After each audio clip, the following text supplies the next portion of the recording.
Të nderuar televizionistë, përshëndetje. Unë jam Flutura Kaza dhe do të jemi bashkë në këtë edicion informativ këtu në Drita Televizion. Ju njohim me zhvillimet e ditës. Në Tiranë u zhvillua samiti Shqipëri-Izrael me pjesëmarrjen e 40 kompanive izraelite të teknologjisë me fokus inovacionin, sigurinë kibernetike dhe shkëmbimin e eksperiencës. Kryeministri Edi Rama vlerësoi bashkëpunimin si një hap të rëndësishëm për forcimin e mbrojtjes digjitale në vend.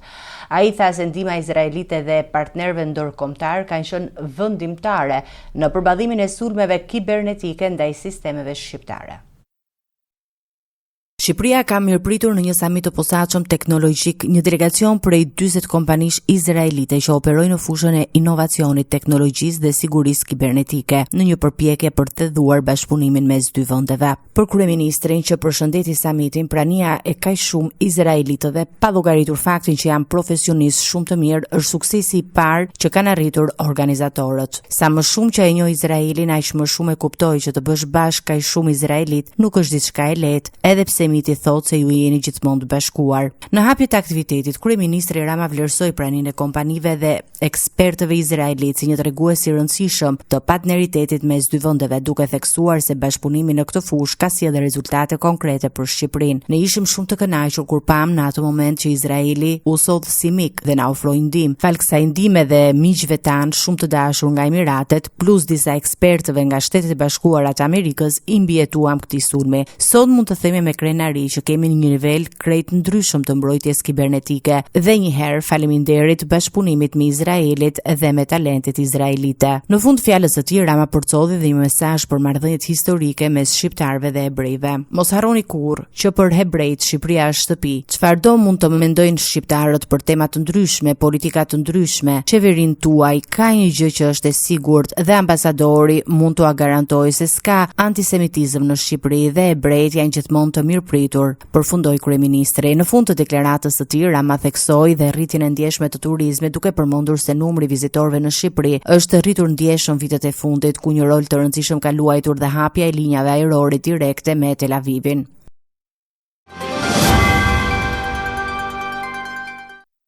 Banka Europiane e Investimeve ka vënë në dispozicion një linjë të refinancimi prej 20 milion eurosh për bizneset e vogla dhe të mesme në Shqipëri.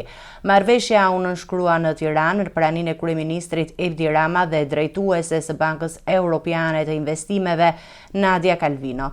Fondi synon të mbështesë inovacionin, digitalizimin dhe investimet e gjelbra, duke ofruar edhe një grant stimulues.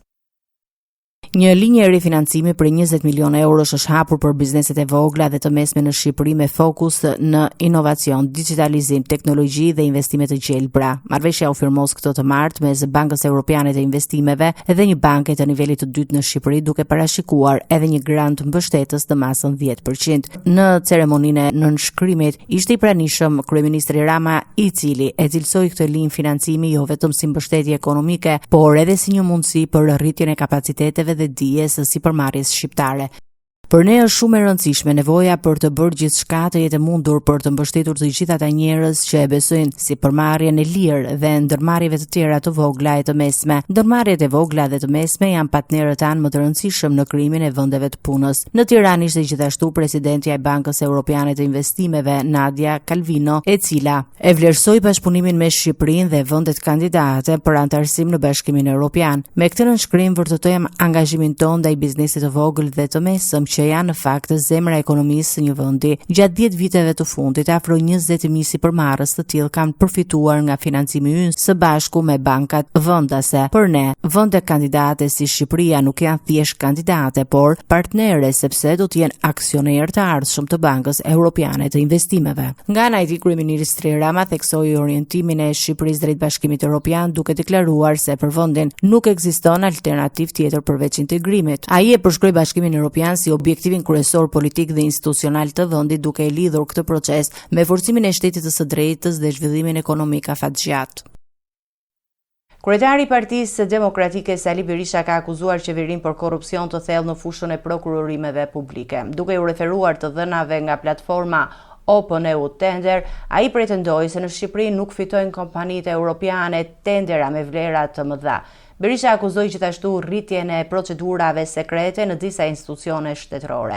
Sipas tij, disa institucione kryesore kanë menaxhuar fonde të mëdha, që sipas opozitës tregojnë keq menaxhim dhe abuzim.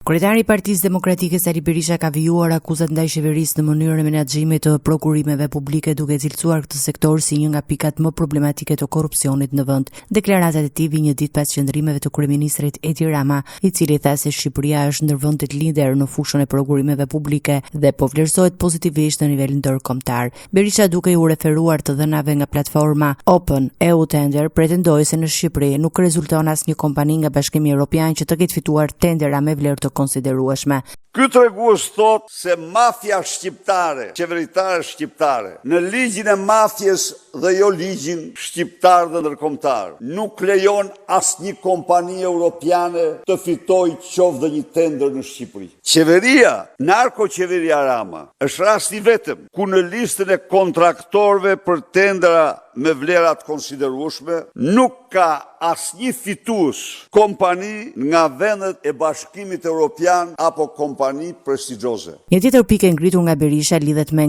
rritjen e procedurave të klasifikuara si sekrete, të cilat sipas tij janë shtuar ndjeshëm gjatë viteve të fundit. Procedura sekrete. Akshi afirmos mbi 500 procedura sekrete. Asnjë nuk ka patur gjatë periudhës qeverisë me pashë, dhe s'mund të kishte. Drejtoria qeveritare me dhjetra, asnjë nuk ka patur gjatë qeverisë me pashme. Sipas Berishës, përdorimi i këtyre procedurave ngret dyshime për mungesë transparencë në shpenzimet e fondeve publike. Lubia urdhoni sa ka marrë, rreth 1 miliard e 400 milion. Lubia, dhe kur unë thosha që kjo gjatë gjithë mandatit të saj ka shpërdorue, ka vjedhë dhe shpërdorue 12 miliard euro, kishte njerëz që mendonin se ka një egzagerim. I përmend edhe ish zyrtar të qeverisë duke akuzuar për abuzime me fonde publike gjatë viteve të mandatit të tyre. Deklaratat e kreut të opozitës vijnë në një klim të tensionuar politike, ku debati për transparencën në prokurime publike mbetet një nga temat kryesore të përplasjes mes mazhorancës dhe opozitës. Kryeministri Edi Rama ka kundërshtuar deklaratat e kreut të Partisë Demokratike Sali Berisha lidhur me rënien e integritetit në prokurorimet publike. Rama tha se Shqipëria është vlerësuar pozitivisht nga institucionet europiane dhe se për herë të parë është përfshirë në portalin europian të matjes së integritetit të prokurorimeve. Kreu i qeverisë theksoi se vendi ka bërë progres të rëndësishëm në këtë sektor dhe premtoi përmirësime të mëtejshme në përdorimin e inteligjencës artificiale. Kryeministri Edi Rama i është përgjigjur deklaratave të kreut të Partisë Demokratike Sali Berisha, i cili akuzoi qeverinë se integriteti i prokurimeve publike në Shqipëri ka pasur rënien me 14 pikë. Në reagimin e tij publik, Rama i cilësoi këtë pretendim si të pabazuar dhe pa logjik, duke theksuar se Shqipëria është përfshirë për herë të parë në portalin evropian që mat integritetin e prokurimeve publike për vendet e Bashkimit Evropian. Hell Budallaj i mall një gur në lumë dhe pastaj të vegjëlit bëjnë si të mençur për ta nxjerrë, duke thënë se integriteti i prokurimeve publike në Shqipëri pas ka shënuar rënje. Po se si e shënoi këtë rënje, kur në fakt Shqipëria u përfshi për herë të parë në portalin evropian të matjes së integritetit të prokurimeve për shtetet e Bashkimit Evropian, duke dalë më mirë se sa shumë prej tyre. Këtë as i madh as i vogël nuk kanë se si e thon, sepse Budalliku ka kufi vetëm vetveten. Rama deklaroi se progresi në prokurimet publike është njohur ndërkombëtarisht dhe se vendi vazhdon të përmirësojë standardet në këtë sektor. Ai theksoi gjithashtu se qeveria synon të rrisë më tej transparencën dhe efikasitetin përmes përdorimit të inteligjencës artificiale në administrimin e procedurave të prokurimit. Rëndësi ka që zduan ata që zduan sot Shqipëria vlerësohet ndërkombëtarisht si asnjëherë më parë, edhe në fushën e prokurimeve, ku kemi bërë progres të madh dhe jemi ende në ngjitje, sepse me dje edhe në prokurimet publike do të arrijmë brenda këtij mandati një nivel integriteti e shpejtësie që do të na rëndisë në nivelin më të lartë evropian fal inteligjencës artificiale. Një ditë më parë, Rama deklaroi gjithashtu se fusha e prokurimeve publike nuk përfshihet më në piketat e ndërmjetme të procesit të negociatave me Bashkimin Evropian, duke argumentuar se Shqipëria ka arritur standardet e kërkuara në këtë drejtim. Ministri i Jashtëm Ferit Hoxha deklaroi se marrëveshja mes Shqipërisë dhe Italisë për kampet e emigrantëve në Gjadër dhe Shëngjin do të përfundojë pas afatit 5 vjeçar. Në një intervistë për Euroactiv, Ai tha se deri tani Shqipëria synon të jetë anëtare e Bashkimit Evropian, çka do të bënte të pavlefshme konceptin ekstraterritorial të marrëveshjes. Hoxha theksoi se Shqipëria ka vepruar si partnere besueshme Italisë dhe hodhi poshtë zërat se Roma mund të pegojë integrimin evropian të vendit për të mbajtur funksionale kampet.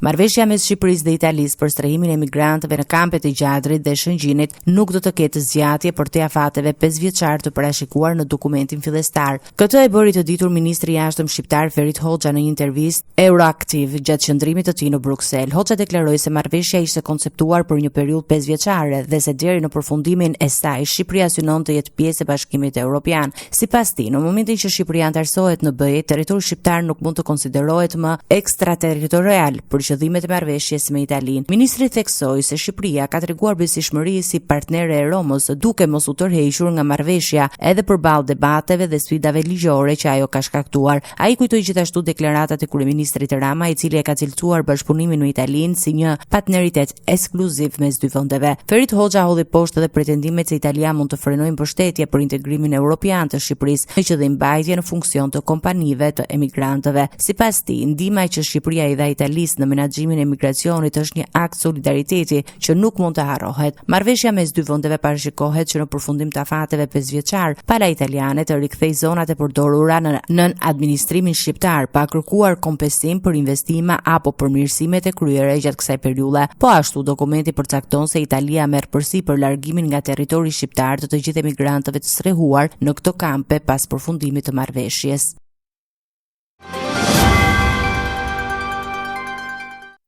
Gjykata e lartë ka caktuar datën 28 maj për shqyrtimin e kërkesës së kryebashkiakut të Tiranës Erion Veliaj për zbutjen e masës së sigurisë. Çështja do të shqyrtohet nga gjyqtarja Albana Boksi, ndërsa mbrojtja e Veliajt argumenton se arresti me burg duhet të konsiderohet si një masë e fundit. Gjykata e lartë ka caktuar datën 28 maj për shqyrtimin e kërkesës së Erion Veliajt për ndryshimin e masës së sigurisë ndaj tij. Sipas shortit të hedhur në gjykatën e lartë, çështja do të merret në shqyrtim nga gjyqtarja Albana Boksi. Mbrojtja e ligjore e Veliajt ka paraqitur një sër argumentash me kërkesën drejtuar gjykatës së lartë, duke u referuar edhe vendimit të 4 majit të Kolegjeve të Bashkuara, i cili ndryshoi praktikën gjyqësore për masat e sigurimit personal. Sipas këtij interpretimi të ri, masa arrest me burg duhet të përdoret vetëm si alternativë fundit, pasi të jetë shqyrtuar dhe konsumuar më parë masa më të lehta sigurie si detyrim për paraqitje, ndalimi daljes jashtë shtetit apo arrest shtëpiak. Avokatët e Veliajt argumentojnë se ky standard i ri duhet merret parasysh edhe në rastin e kryebashkiakut të Tiranës, duke kërkuar një masë më të butë sigurie. Paralelisht me procesin penal, Veliaj ka nisur dhe një përballje tjetër ligjore në rrugë administrative ndaj Ols Dados. Sipas pretendimeve të mbrojtjes, Dado është emëruar prokuror në vitin 2008 nga profesioni i noterit, pa përmbushur kriteret e detyrueshme të ndjekjes së shkollës së magjistraturës, siç parashikohej nga ligji i kohës. Çështja pritet të marrë vëmendje të lartë publike dhe politike, ndërsa në 28 maj gjykata e lartë do të vendosë nëse masa ndaj Veliajt do të mbetet e pandryshuar apo do të zbutet. Kryebashkiaku i Tiranës Erion Veliaj ka kërkuar sqarime zyrtare nga anëtarët e Këshillit të Lartë të Prokurorisë për mënyrën se si është trajtuar çështja e pretenduar për pavlefshmëri të emërimit të prokurorit Olc Dado. Ai ngre dyshime për mungesën e një vendimarrjeje kolegjiale dhe kërkon konfirmim individual nga çdo antar i KLP-s. Kryetari i Bashkisë së Tiranës Erion Veliaj është drejtuar me kërkesë zyrtare të gjithë anëtarëve të Këshillit të Lartë të Prokurorisë, duke kërkuar informacion nëse kanë marrë pjesë në një mbledhje të pretenduar ku është shqyrtuar çështja që lidhet me statusin e prokurorit Olc Dado. Sipas Veliajt, në dokumentacionin e administruar në gjykatën administrative nuk rezulton se është zhvilluar një mbledhje formale e KLP-s me pjesëmarrjen e anëtarëve, por vetëm një shkresë firmosur nga nënkryetari i Këshillit ku deklarohet se KLP-ja ka shqyrtuar kërkesën. Ai argumenton se mungesa e proces verbaleve apo e vendimarrjes kolegjiale ngre dyshime për mënyrën se si është ushtruar kompetenca institucionale në këtë rast, duke kërkuar sqarim individual nga çdo antar nëse ka qenë dieni ose pjesë e procesit. Çështja lidhet me pretendimet e ngritura nga mbrojtja e Veliajt për vlerëshmërinë e emërimeve të prokurorit, duke e shndruar në një debat më të gjerë juridik mbi procedurat e brendshme të KLP-s dhe standardeve të vendimarrjes kolegjiale. Në thelb të kërkesës qëndron pretendimi se një organ kushtetues si KLP-ja duhet të ketë gjurmë të qarta institucionale për çdo vendimarrje, ndërsa mungesa e tyre sipas tij cënon transparencën dhe lishmërinë e procesit. Rasti pritet të vijojë të prodhojë debat institucional pasi lidhet drejt për drejt me mënyrën e funksionimit të organeve të drejtësisë dhe kontrollin e emërimeve në sistemin e prokurorisë. Gjykata e Sarandës ka caktuar masën arrest në burg për 31 vjeçarin Konstantin Vogli, plagosur me armë zjarri dhe i shtruar në spitalin Pedro Nako. Seanca u zhvillua në ambientet e spitalit, ndërsa gjykata ndryshoi cilësimin juridik të ngjarjes duke konsideruar atë si vrasje me dashje në tentativë. Ndërkohë, për 50 vjeçarin Viktor Ruçi është lënë në fuqi masa arrest në shtëpi. Hetimet lidhen me konfliktin që përfundoi në vrasjen e 66 vjeçarit Recep Ismaili në Sarandë. Gjykata e Sarandës ka vendosur masën e sigurisë arrest me burg për 31 vjeçarin Konstantin Vogli, i cili ndodhet i shtruar në mbikëqyrje policore në spitalin Pedro Nako pas plagosjes me armë zjarri në këmbë. Seanca gjyqësore ndaj tij u zhvillua në ambientet e spitalit ku prokuroria e çështjes Armida Kaçi kërkoi masën arrest me burg për veprën penale, moskallëzim krimi, shkatërrim prone dhe kanosje në bashkëpunim. Gjyqtari Mikel Hysometaj pranoi kërkesën e prokurorisë dhe vendosi mbajtje në burg të Voglit. Megjithatë, gjykata e mbajti një qendrim të ndryshëm nga organi i akuzës sa i përket cilësimit juridik të ngjarjes. Sipas gjykatës, bazuar në provat dhe aktet e administruara deri në këtë fazë të hetimit, ngjarja duhet të hetohet si vrasje me dashje e kryer në bashkëpunim dhe e mbetur në tentativë, si edhe për veprat moskallëzim krimi dhe shkatërim prone. Ndërkohë, gjykata ka lënë në fuqi masën e arrestit në shtëpi për Viktor Ruçin, i cili është ndaluar nga policia pas masës së mëparshme të sigurisë për akuzën moskallëzim krimi. Gjatë seancës së verifikimit, gjykata vendosi që 50 vjeçari të vijojë të qëndrojë në banesën e tij në fshatin 6 të Sarandës pa të drejtë largimi. Sipas hetimeve paraprake, konflikti kishte nisur për një shumë parash që pretendoi se nuk ishte paguar për punën e bashkëshortes së Viktor Ruçit në lokalin e familjes Vogli në zonën e plazhit të KRRZ-s. Për plasja me spalëve, dyshohet se u përshkallëzua fillimisht me sende të forta dhe më pas me përdorimin e armëve, duke çuar në vrasjen e 66 vjeçarit Recep Ismaili mbrëmjen e 7 majit në fshatin 6 të Sarandës.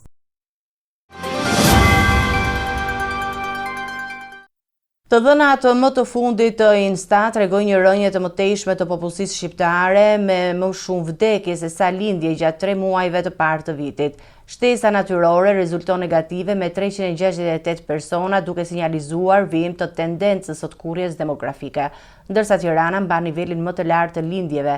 Gjirokastra dhe disa qarqe të tjera shohin shifra të ulta alarmuese. Specialistët paralajmërojnë pasoja afatgjata për strukturën e popullsisë në vend.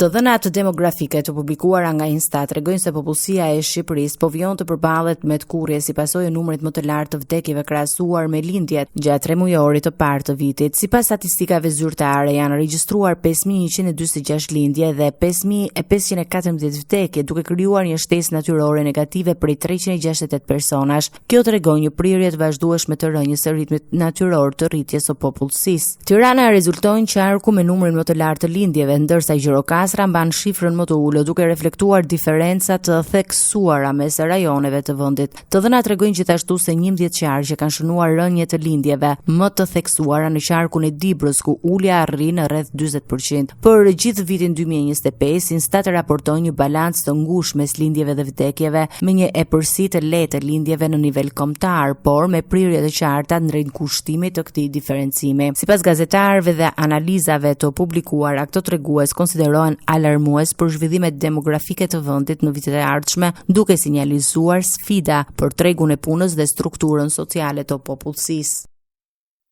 Eci me të tjera informacione. Bashkimi Evropian ka shprehur shqetësimin për proceset e njëpasnjëshme zgjedhore në Kosovë dhe ndikimin e tyre në dialogun me Serbinë. Shefja e politikës së jashtme e Bashkimit Evropian, Kaja Kallas, tha se zgjedhjet e reja po vonojnë takimet në nivel të lartë politik mes palëve. Ajo theksoi se kishte marrë dakordsinë e liderëve të Kosovës dhe Serbisë për zhvillimin e dialogut.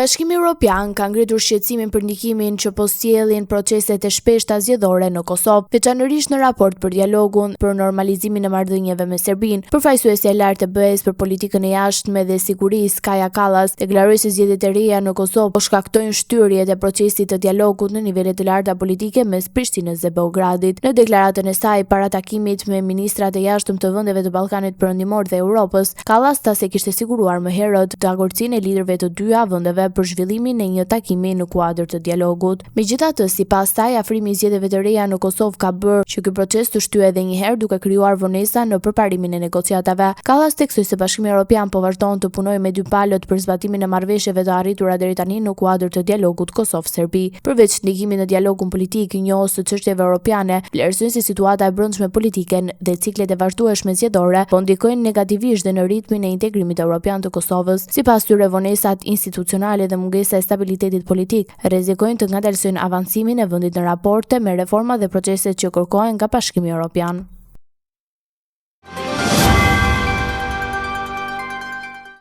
Të nderuar teleshikues, do të njihemi me parashikimin e motit. Territori shqiptar për datën 13 maj 2026 do të karakterizohet nga kushte atmosferike të paqëndrueshme me rreshje shiu në pjesën më të madhe të vendit dhe vranësira të dendura. Paraditja dhe pasditja do të jenë kryesisht me vranësira dhe rreshje shiu të her pas hershme i, ndërsa në zonat jugore priten intervale të shkurtra me kthjellime. Temperatura minimale pritet të zbresë deri në 7 gradë Celsius, ndërsa ajo maksimale do të arrijë deri në 23 gradë Celsius. Gjatë ditës priten rreth 2 deri në 4 orë me diell. Era do të fryjë lehtë deri mesatare nga drejtimi jug-perëndimor me shpejtësi 3 deri në 6 metra për sekond. Deti do të ketë dallgëzim mesatar rreth 3 deri në 4 ball. Indeksi ultraviolet për Tiranën pritet të jetë i ulët rreth 3. Sipas të dhënave astronomike, lindja e diellit në Tiranë do të jetë rreth orës 5:17 minuta, ndërsa perëndimi rreth orës 19:57 minuta. Temperaturat minimale dhe maksimale për disa qytete kryesore të Shqipërisë do të jenë si më poshtë: Shkodër 14 deri në 22 gradë Celsius. Kukës 8 deri në 17 gradë Celsius. Peshkopi 9 deri në 16 gradë Celsius. Tiranë 14 deri në 22 gradë Celsius. Durrës 14 deri në 20 gradë Celsius. Kavaj 13 deri në 21 gradë Celsius. Elbasan 13 deri në 20 gradë Celsius. Berat 13 deri në 21 gradë Celsius. Korçë 7 deri në 16 gradë Celsius. Vlorë 16 deri në 23 gradë Celsius. Gjirokastër 12 deri në 22 gradë Celsius. Sarand 15 deri në 22 gradë Celsius. Territori i Kosovës për datën 13 maj 2026 do të karakterizohet nga moti ndryshueshëm me vranësira dhe rreshje shiu në disa zona, ndërsa në pjesë të tjera priten intervale me diell. Paraditja do të ketë rreshje lokale shiu, sidomos në perëndim, ndërsa pasditja sjell përmirësim të përkohshëm të motit. Temperatura minimale pritet të zbresë deri në 4 gradë Celsius, ndërsa ajo maksimale do të arrijë deri në 17 gradë Celsius. Era do të fryjë lehtë nga drejtimi veriperëndimor me shpejtësi 2 deri në 4 metra për sekond. Indeksi ultraviolet për Prishtinën pritet të jetë i ulët rreth 3. Sipas të dhënave astronomike, lindja e diellit në Prishtinë do të jetë rreth orës 5:08 minuta, ndërsa perëndimi rreth orës 19:55 minuta. Temperaturat minimale dhe maksimale për disa qytete kryesore të Kosovës do të jenë si më poshtë: Mitrovica 5 deri në 15 gradë Celsius. Podujev 4 deri në 15 gradë Celsius. Skënderaj 7 deri në 15 gradë Celsius. Pej 8 deri në 13 gradë Celsius. Prishtinë 6 deri në 17 gradë Celsius. Gjakov 9 deri në 16 gradë Celsius. Malishev 8 deri në 16 gradë Celsius. Gjilan 6 deri në 15 gradë Celsius. Ferizaj, 7 deri në 16 gradë Celsius. Kaçanik, 6 deri në 13 gradë Celsius. Suharek, 8 deri në 16 gradë Celsius. Prizren, 8 deri në 14 gradë Celsius. Ishte gjithçka e përgatitur në këtë edicion informativ. Për më shumë zhvillime klikoni në faqen tonë zyrtare drita.tv, mund na ndiqni në rrjetet sociale, Facebook, Instagram, YouTube, ku jemi me përditësime në çdo kohë. Vazhdoni të qëndroni në shoqërinë e televizionit Drita, bashkë me u takofshim në edicionin e ardhshëm.